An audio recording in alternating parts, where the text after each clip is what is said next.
প্রথমবার আমি আমার ছোট বোনের শ্বশুরবাড়িতে গিয়েছিলাম। নতুন বাড়ি, নতুন মানুষজন। মনে একটু ইতস্তত ভাব ছিল ঠিকই, কিন্তু সেই সঙ্গে একটা আপনত্ব টের পাচ্ছিলাম। কিন্তু যেটা আমি কল্পনাও করিনি সেটাই আমার সঙ্গে ঘটে গেল। রাতের খাওয়া দাওয়ার পর সবাই যে যার ঘরে চলে গেল। আমি ছিলাম গেস্ট রুমে। হঠাৎ দরজায় হালকা একটা টোকা পড়ল। ভাবলাম হয়তো আমার বোন হবে। কিন্তু দরজা খুলতেই দেখি সামনে দাঁড়িয়ে আছে বাড়ির সবচেয়ে বড় মানুষটা, আমার বোনের ভাসুর, রাহুলজি। তার চোখের দৃষ্টি দেখে আমার ভেতরটা কেমন যেন ভয়ে কেঁপে উঠল। বুঝতে পারলাম কিছু একটা ঠিক নেই। তিনি জোর করে ঘরে ঢোকার চেষ্টা করলেন, আর তারপর আমার সঙ্গে প্রায় 2 ঘন্টা ধরে। হ্যালো প্রিয় বন্ধুরা, আমার নাম সৃষ্টি। লোকে বলে আমার সৌন্দর্যে নাকি একটা জাদু আছে, যে একবার দেখে সে আর চোখ ফেরাতে পারে না। আমার কোমর এতটাই সরু যে শাড়িও সরে যায়, চুল এতটাই ঘন যে রাতও হিংসে করে। আর আমার চোখ, একবার যে তাকিয়েছে সে যেন তাতে ডুবে যায়। আমার হাসি এমন যে পাথরও গলে মোম হয়ে যায়। আর আমার চলনে এমন এক মাদকতা যে বড় বড় মানুষেরও হুঁশ উড়ে যায়। কিন্তু এ গল্প আমার সৌন্দর্যের নয়। এ গল্প সেই ছায়ার, যেটা আমার বোনের বিয়েতে আমার দিকে এগিয়ে এসেছিল। আর তারপর এমন এক ঝড় উঠল যে আমার জীবনটাই বদলে গেল। কিছুদিন আগে আমার ছোট বোনের বিয়ে হলো। বাড়িতে হৈহুল্লোড়, হাসি, আনন্দ, আত্মীয়দের ভিড়ে একেবারে মেতে উঠেছিল সবাই। আমিও বিয়ের সেই রঙে ডুবেছিলাম। কিন্তু বারবার আমার চোখ যাচ্ছিল একজনের দিকে। তিনি ছিলেন করণ সিনহা, আমার বোনের জা। অবসরপ্রাপ্ত সেনা অফিসার। বয়স হবে বোধহয় 48। কিন্তু শরীর এমন যে যুবকরাও লজ্জা পাবে। লম্বা কাঠামো, চওড়া বুক আর চোখে এমন গভীর ঝিলিক যে একবার ফাঁসলে আর বেরোনো যায় না। বিয়ের হট্টগোলে তিনি বারবার আমার সঙ্গে ধাক্কা খাচ্ছিলেন, কখনো ইচ্ছে করে, কখনো অজুহাতে। তার হাসিতে কি যেন একটা ছিল, যেটা আমার মনে অদ্ভুত একটা ঢেউ তুলছিল। প্রথমে আমি পাত্তা দিইনি। কিন্তু ধীরে ধীরে তার কথাগুলো আমার মনকে খোঁচা দিতে শুরু করল। কখনো আমার শাড়ির প্রশংসা, কখনো আমার হাসি দেখে গভীর নিঃশ্বাস, কখনো এমন কথা যা সরাসরি না হলেও অনেক কিছু বলে যেত। আমি চুপ করে থাকতাম, কারণ বিয়ের মুহূর্ত ছিল। কিন্তু মনে মনে একটা অদ্ভুত ভয় জন্ম নিচ্ছিল। বিয়ে শেষ হলো, বোন বিদায় নিল, আমিও বাড়ি ফিরে এলাম। সবাই নিজের কাজে ব্যস্ত হয়ে পড়ল। কিন্তু আমার মনে কেমন যেন একটা অস্থিরতা। নিজেই বুঝতে পারছিলাম না কেন তার কথা এত ভাবছি। এটা কি কেবলই একটা কাকতালীয় ঘটনা, নাকি আরও কিছু? কিন্তু তারপর এমন কিছু ঘটল, যেটা আমার সব প্রশ্নের উত্তর দিয়ে দিল। একদিন সকালে আমার স্বামীর ফোনে রাহুলজির কল এলো। খুব উৎসাহের সঙ্গে বললেন, কাল আমরা বারাণসী ঘুরতে যাচ্ছি, তোমাদের দুজনকেও সঙ্গে যেতে হবে। আমার স্বামী তৎক্ষণাৎ না করে দিলেন, কারণ তার কাজের চাপ ছিল অনেক। ছুটি নেওয়া তার পক্ষে অসম্ভব। কিন্তু রাহুলজি এতবার জোর দিয়ে বললেন যে শেষমেশ আমার স্বামী আমাকে যাওয়ার অনুমতি দিয়ে দিলেন। স্বামী যখন আমাকে এটা বললেন, আমি একটু দ্বিধায় পড়ে গেলাম। তার বিনা কোথাও যেতে আমার মন চাইছিল না।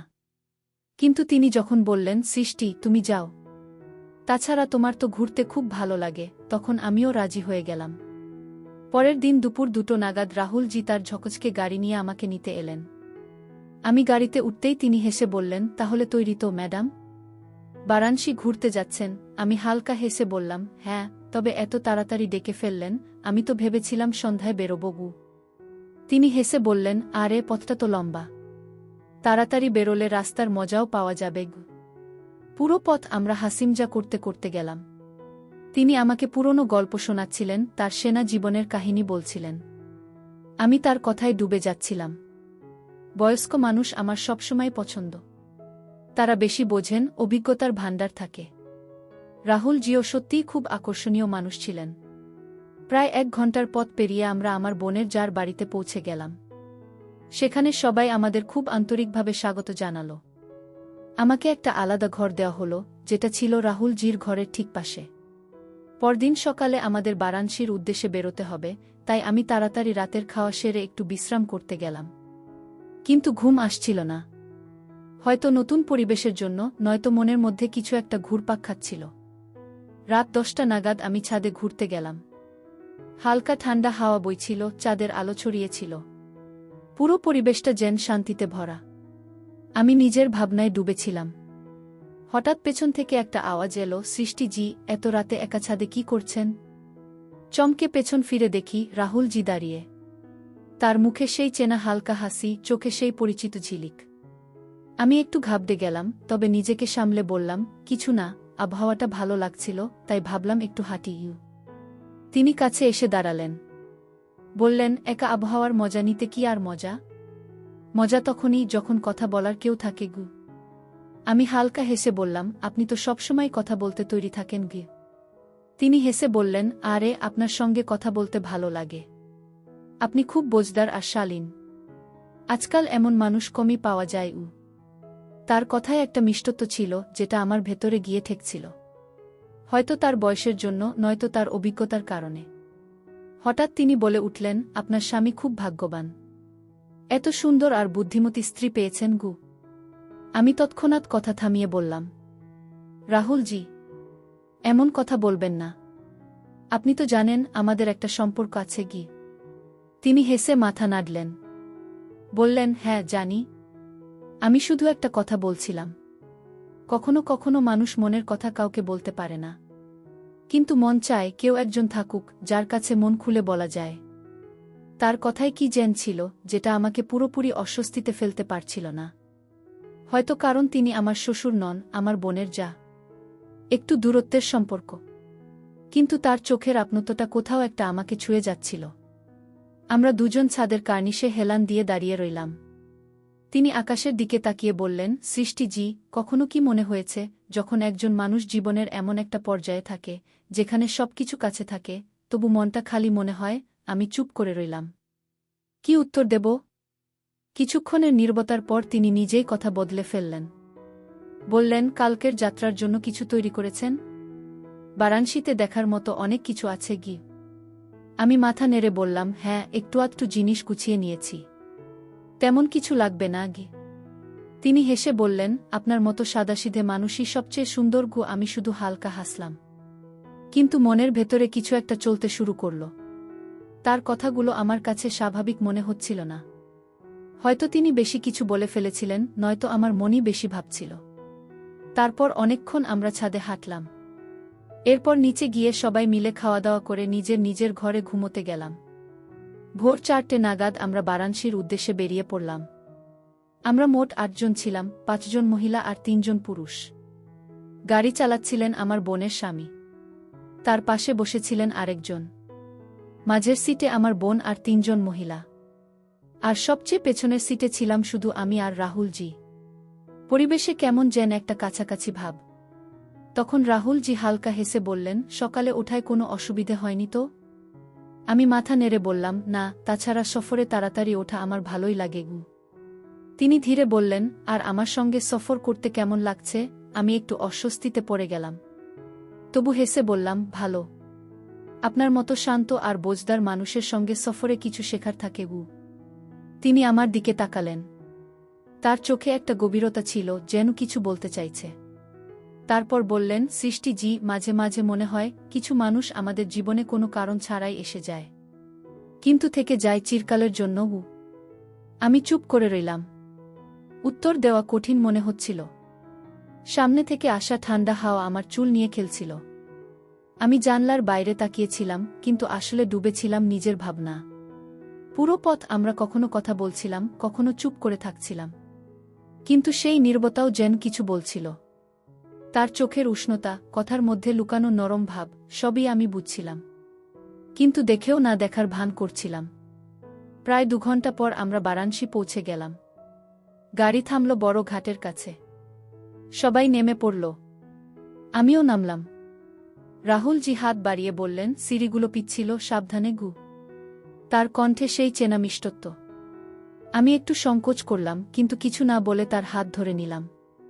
একটা ঝটকা লাগলো, যেন কোনো অচেনা সম্পর্ককে ছুঁয়ে ফেললাম। মুহূর্তটা ছোট ছিল, কিন্তু অনেক কিছু বলে গেল। তারপর আমরা ঘাটে পৌঁছলাম। গঙ্গার ঢেউগুলো ঠান্ডা ছিল, কিন্তু বেশ অস্থির। রাহুল জির কণ্ঠস্বর কানে ভাসছিল, আর আমি নিজের মনের আওয়াজ শোনার চেষ্টা করছিলাম। রাহুল জি সব জায়গায় আমার আশপাশেই ছিলেন। ছবি তোলা থেকে শুরু করে কিছু কেনাকাটাস বেতেই তার মুখে একটা অদ্ভুত শান্তি।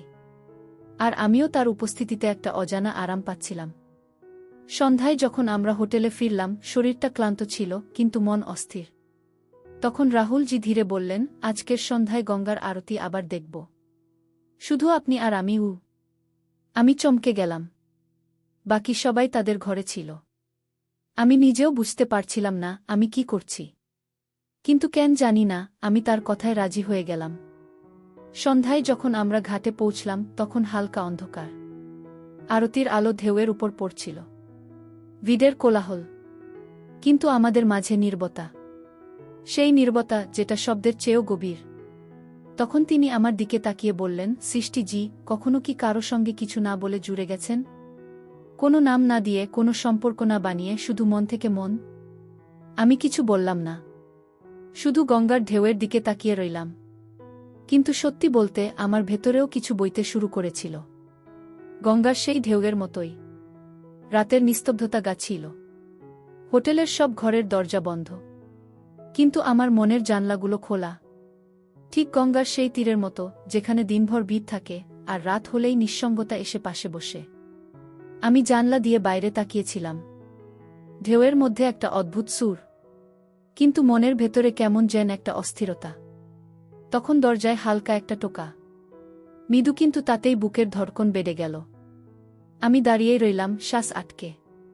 আবার টোকা। আমি আস্তে দরজা খুললাম। সামনে রাহুলজি।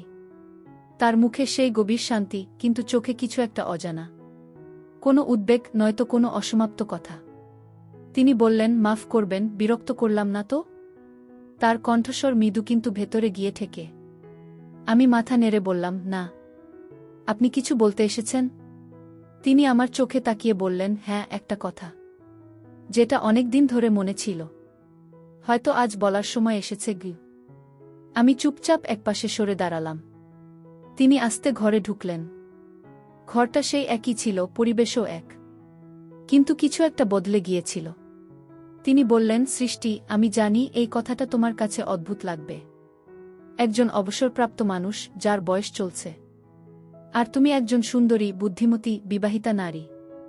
কিন্তু বয়স কি মনের ভাবনাকে থামিয়ে দেয়? আমার বুকের ধড়কন যেন থেমে গেল।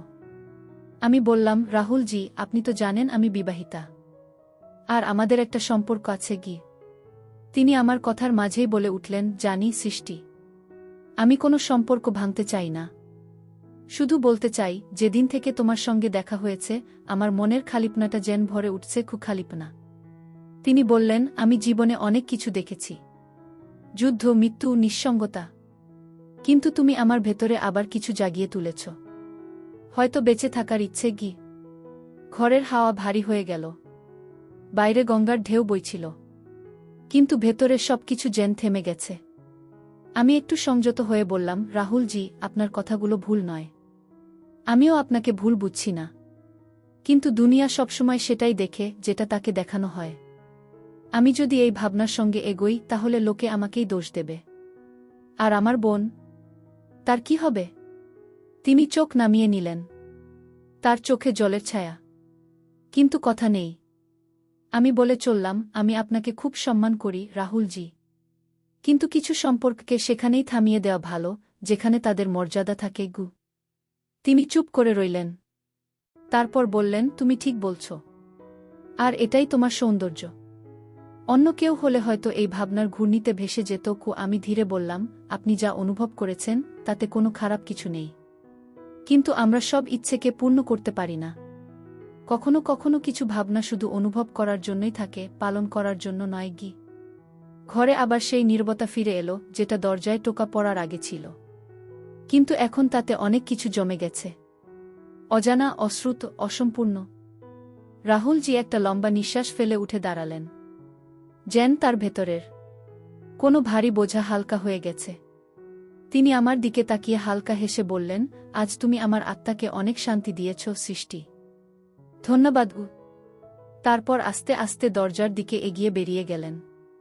ঘরে সেই নীরবতা ফিরে এলো। কিন্তু এখন তা আর খালি ছিল না। আমি জানলার কাছে গিয়ে বসলাম। বাইরে আকাশ তারায় ভরা। কিন্তু আমার চোখ ছিল অন্য কোথাও। সেই অসম্পূর্ণ অনুভূতিতে যেটা আমি টের পেয়েছিলাম কিন্তু কখনো নিজের করে নিতে পারব না। সেই রাতে আমার ঘুম এলো না। অনেক কিছু ভাবছিলাম, রিশতা, ভাবনা, সীমানা আর সেই অজানা আপনত্ব যেটাকে শব্দে বাঁধা যায় না। কখনো কখনো আমরা সেই মানুষ হয়ে যাই যার কারো প্রয়োজন হয়, কিন্তু সেই রিশতাকে আমরা কোনো নাম দিতে পারি না। পরের দিন বারাণসীর সকাল ছিল শান্ত আর স্নিগ্ধ। আমরা হোটেল থেকে বেরিয়ে ঘাটে পৌঁছলাম। আকাশ তখন হালকা সোনালি হয়ে উঠেছে। গঙ্গার ঢেউ সূর্যের প্রথম আলোয় চিকচিক করছিল। সবার সঙ্গে আমিও নিচে নামলাম। কিন্তু মন তখনও রাতের সেই কথাগুলোতে জড়িয়েছিল। রাহুলজি আর আমি সেই বিষয়ে আর কিছু বললাম না। তবে যখনই আমাদের চোখাচোখি হতো একটা অজানা বোঝাপড়া টের পাচ্ছিলাম। ঘাটে সবাই পূজোর্চায় ব্যস্ত। আমিও আরতির থালা তুলে নিলাম। গঙ্গার পবিত্র জলে হাত ডুবিয়ে মনে মনে একটাই প্রার্থনা করলাম, হে মা গঙ্গে, যে ভাবনাগুলো অজানা রয়ে গেছে, আমার আত্মার সত্যতা বুঝে তাদের যত্নে রেখো, যেন আমি কখনো নিজের কাছে হেরে না যাই। তখন টের পেলাম কেউ চুপচাপ আমার পাশে এসে দাঁড়িয়েছে। আস্তে তাকিয়ে দেখি রাহুলজি। তার চোখে সেই শান্তি, সেই গভীরতা। আমাদের মাঝে কোনো কথা হলো না, শুধু একটা নিঃশব্দ কথোপকথন চলছিল। তার হাতে একটা লাল সুতো। তিনি আমার দিকে তাকিয়ে তারপর নিজের কবজির দিকে ইশারা করে বললেন, গঙ্গা মায়ের কাছে মানত করেছিলাম যে রিশতা জড়িয়েছে তাকে কোনো নাম দিতে হবে না, কিন্তু তার পবিত্রতা যেন কখনো কম না হয়। আমি সেই সুতো তার হাত থেকে নিয়ে কিছু না বলে তার কবজিতে বেঁধে দিলাম।